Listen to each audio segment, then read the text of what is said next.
नमस्कार सबैजनालाई। म चाहिँ यति बेला छु मेरो गाउँमा सुन्तलालाई पानी हाल्दैछु। आज चाहिँ मेरो पालो। यसरी चाहिँ म चाहिँ पानी हाल्ने गर्छु। तपाईहरु सुन्तला खेती गर्नुहुन्छ भने कसरी पानी तपाईहरु हाल्नुहुन्छ या हाल्नुहुन्न, प्रतिक्रिया दिनु होला।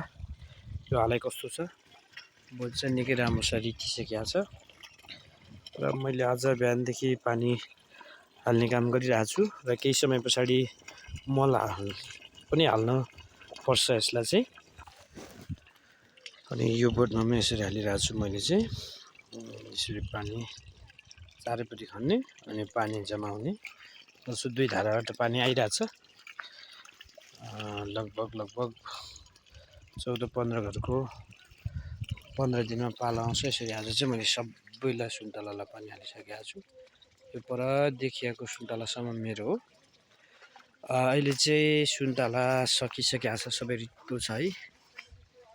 1-2 जना बोटमा रहेको छ। यसरी मैले पानी हालेँ। अझ एकदम थाकिसकेको छु, म चाहिँ थाकेको छु। यो साह्रो माटो खन्दा हैन, एकदम धेरै थकित भएको छु म आज। यसरी चाहिँ आज पानी हाल्ने काम गरिँदैछ। अझ तल्लो खन्ने पनि बाँकी छ, यहाँ पनि बाँकी छ मेरो चाहिँ।